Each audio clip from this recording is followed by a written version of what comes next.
प्रदान की अनुमति आवश्यक किए जाने से उत्पन्न स्थिति के संबंध में श्री हरीश चौधरी सदस्य की ओर से प्रदेश के सीमावर्ती जिलों में धार्मिक स्थलों एवं संरचनाओं को तोड़े जाने से विधिक क्रिया नहीं अपनाए जाने के उत्पन्न स्थिति में उपरोक्त प्रस्ताव ऐसे नहीं है कि सदन की पूर्व निर्धारित कार्रवाई को रोककर इन पर विचार किया जा सके, अतः इन पर अनुमति देने में असमर्थ हूँ। श्री हरिमोहन शर्मा सदस्य की ओर से बूंदी शहर में प्रशासन द्वारा मकानों को अवैधानिक रूप से तोड़े जाने से उत्पन्न स्थिति के संबंध में डॉक्टर शिखा मील बराला सदस्य की ओर से चोमू नगर परिषद द्वारा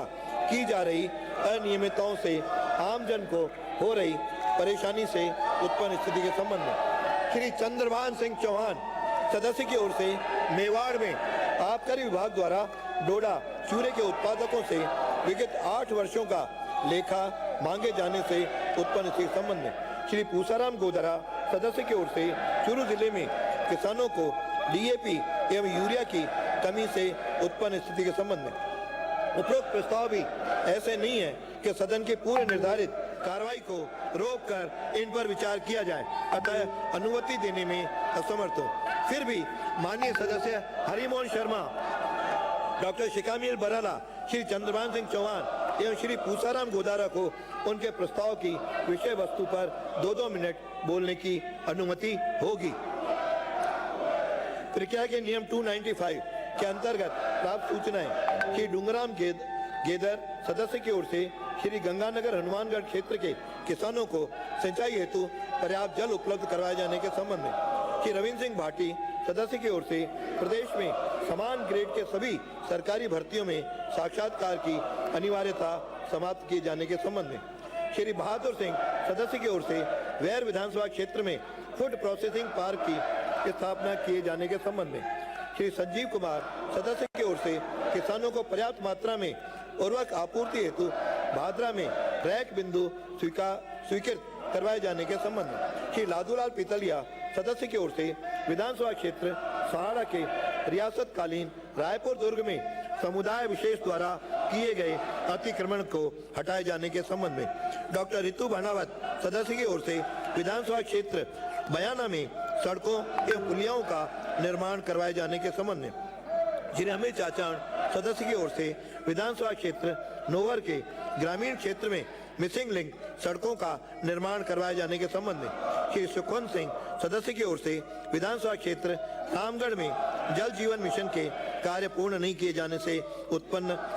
आमजन को हो रही परेशानी के संबंध में डॉक्टर सुभाष गर्ग सदस्य की ओर से भरतपुर जिले के ताजमहल प्रदूषण नियंत्रण क्षेत्र TTZ में न्यूनतम प्रदूषण स्कोर वाले उद्योगों को स्वीकृत किए जाने के संबंध में श्री बाल मुकुंदाचार्य सदस्य की ओर से जयपुर में वर्षा ऋतु में जल भराव की समस्या का स्थायी समाधान किए जाने के संबंध में श्री ललित यादव सदस्य की ओर से प्रदेश में आशा सहयोगिनियों की विभिन्न मांगों के संबंध में श्री कांति प्रसाद सदस्य की ओर से विधानसभा क्षेत्र थानागाजी में अवैध खनन पर अंकुश लगाए जाने के संबंध में श्री मनीष यादव सदस्य की ओर से जयपुर शहर की यातायात व्यवस्था में सुधार किए जाने के संबंध में श्री अर्जुन लाल जिंगर सदस्य की ओर से महिला बाल विकास विभाग में संविदा पर कार्यरत महिला कार्मिकों के मानदेय एवं अन्य भत्तों में बढ़ोतरी किए जाने के संबंध में श्री छगन सिंह राजपुरोहित सदस्य की ओर से विधानसभा क्षेत्र आहोर में जल जीवन मिशन के कार्यों को शीघ्र पूर्ण किए जाने के संबंध में माननीय सदस्य आज ये 295 पढ़े हुए मान लिए जाएंगे। आज दिनांक 21 अगस्त को शून्यकाल में बोलने के लिए 27 पर्चियां प्राप्त हुई, जिनमें से शलाका द्वारा 4 पर्चियां चयनित की गई, जो निम्न अनुसार है। श्री अशोक कुमार कोठारी भीलवाड़ा शहर की पेयजल आपूर्ति हेतु वर्ष 2024 की अमृत 2 योजना का प्रभावी क्रियान्वयन न होने से उत्पन्न स्थिति के संबंध में श्री गणेश घोगरा राजस्थान के TSP क्षेत्र में निवास कर रहे गरीब, भूमिहीन, आदिवासियों एवं ग्रामीणों को राजस्व रिकॉर्ड दुरुस्त किए जाने हेतु विशेष कैंप आयोजन करने के संबंध में श्री गोविंद प्रसाद विधानसभा क्षेत्र मनोर थाना में जर्जर विद्यालय भवनों के संबंध में श्री मनोज कुमार सादुलपुर तहसील सिद्धमुख से किसानों की भूमि अवाप्ति का उचित मुआवजा नहीं मिलने से उत्पन्न स्थिति के संबंध में श्री हरिमोहन शर्मा, श्री हरिमोहन शर्मा, श्री हरिमोहन शर्मा, डॉक्टर शिखामिल बराला, डॉक्टर शिखामिल बराला, श्री चंद्रभान सिंह चौहान। माननीय अध्यक्ष महोदय, हमारे यहाँ की अफीम की फसल माननीय सदस्य जो होती है, आप ही के स्थगन है और वो अफीम की फसल स्थगन है, आपका विषय हमारे हर हम लोग किसान चुन करके आते हैं, उसके ऊपर आधारित है। हम जनता की और समस्याओं को आबकारी विभाग उठाएं, ने इसीलिए आपसे निवेदन एक है लेटर कि आप इस निकाला सीटों है। पर जाएं और पिछले 8 साल का डोडा चूरा तोला जाए।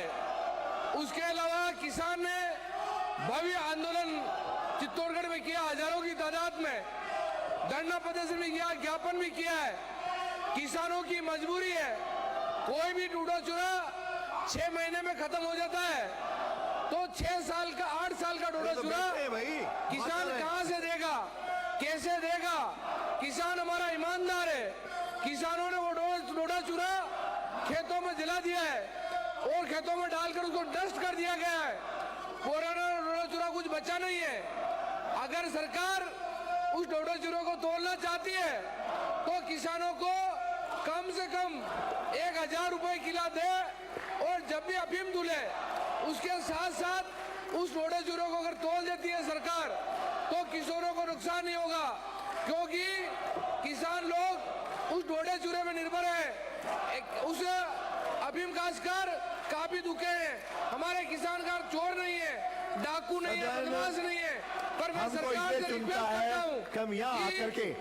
लोगों की समस्या उठाएं, सदन को चलने दें। अभी एक बार पुनः निवेदन करता हूँ, आग्रह करता हूँ कि अपने सीटों पे जाएं, सदन की कार्रवाई करें। सरकार कम से कम 1000 रुपए किलो का पैसा दे और आइंदा ऐसा आंदोलन नहीं हो। पूसाराम गोदारा के साथ है और हम किसान के साथ तन मन धन आइंदे भी साथ रहेंगे। धन्यवाद। जय हिंद, जय भारत। श्री अशोक कुमार कोठारी, श्री अशोक कुमार कोठारी, श्री गणेश गोगरा, श्री गणेश गोगरा, पर समय प्रदान श्री करने के गोविंद लिए प्रसाद, अध्यक्ष महोदय, श्री मनोज कुमार, अमृत 2 योजना का जल अभी तक नहीं मिल पाने का विषय है। अध्यक्ष महोदय,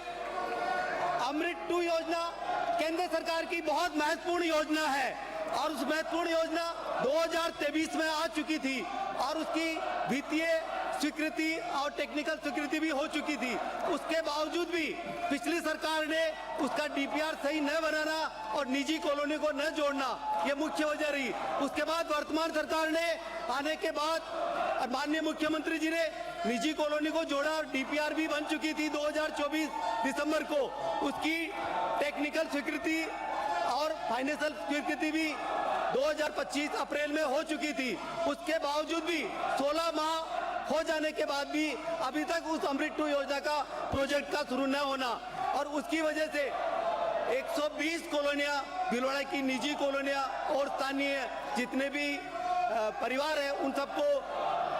मीठा जल नहीं मिल पाना, उसकी वजह से उनको एक रोग हो रहे हैं, बीमारियां हो रही है। और इसके लिए आपसे निवेदन है कि जल्दी से जल्दी अमृत 2 योजना को लागू किया जाए, जिससे स्थानीय सभी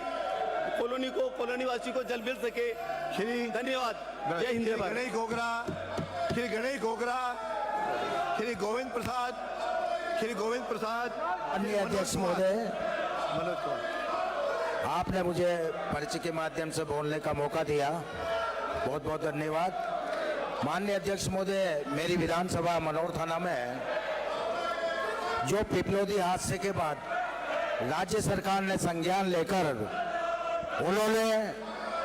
संपूर्ण राजस्थान में जर्जर भवनों को गिराने का आदेश दिया। मेरे विधानसभा मनोर थाना में 80 भवन,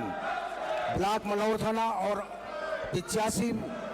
105 भवन करीब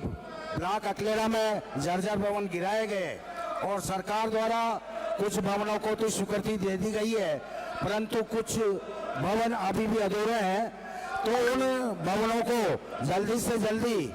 संज्ञान लेकर उन भवनों की स्वीकृत किया जाए, ताकि इस विद्यालय सुचारू रूप से चल सके और बच्चों को आश्रय स्थल मिल सके। जय हिंद, जय भारत। श्री मनोज कुमार। माननीय अध्यक्ष महोदय, मैं राजस्थान प्रदेश का और मेरी शेखावाटी के एक गंभीर मुद्दे पर आपके सामने पर्ची पर बोलने का अवसर दिया। मेरा चूरू जिला वैसे ही प्राकृतिक आपदाओं से हमेशा बनी रहती हैं, कभी प्राकृतिक आपदा, अलावृष्टि, कभी कीट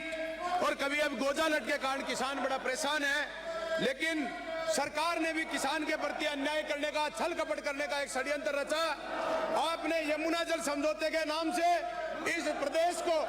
37,000 करोड़ रुपए का आपने अपना प्रोजेक्ट बताया और जिसमें से मात्र 4/8/2026 को आपने एक अल्प निविदा निकालकर सिर्फ 800 करोड़ रुपए का टेंडर करा रहे हैं। माननीय अध्यक्ष महोदय, मेरे किसान की भूमि आवत करके किसान के साथ अन्याय हो रहा है। किसान लगातार आंदोलनरत है। आप किसान को किस तरीके से पुनर्वासित करेंगे, किसान को मुआवजा कैसे देंगे? बिना प्रोजेक्ट की अपने स्वीकृति मिले, सक्षम स्तर से कोई स्वीकृति नहीं मिली है, ना तकनीकी मिली, ना प्रशासनिक मिली, और बिना किसी वित्तीय संसाधन के सबसे पहले मेरे किसान की भूमि को अवैध करने का काम किसान का कर रहे हैं और मुआवजे के रूप में आप डीएलसी का मात्र 3 गुना देना चाहते हैं। मैं अध्यक्ष महोदय इनको कहना चाहता हूं कि किसान को 20 गुना मुआवजा दीजिए और किसान को पुनर्वास करने की व्यवस्था करिए। किसान आंदोलनरत है। माननीय मंत्री महोदय, आप जनता के साथ, किसान के साथ धोखा नहीं कर सकते। आपका प्रोजेक्ट 37,000 करोड़ रुपए का है और आप 800 करोड़ में सिर्फ एक टेंडर करके यह राजस्थान की जनता के साथ यमुना जल के नाम से आप कपट करना चाहते हैं। जब तक आपकी डीपीआर सक्षम स्तर से सैंक्शन नहीं हो जाती है, पूरा 37,000 करोड़ का प्रोजेक्ट अगर स्वीकृत नहीं हो जाता है, तब तक मेरे किसान की भूमि को आप तो नहीं करिए। हम किसान की भूमि नहीं हड़पने देंगे, नहीं हड़पने देंगे। आप सभी सदस्यों से अनुरोध करता हूं कि सीटों पे जाएं, चर्चा प्रारंभ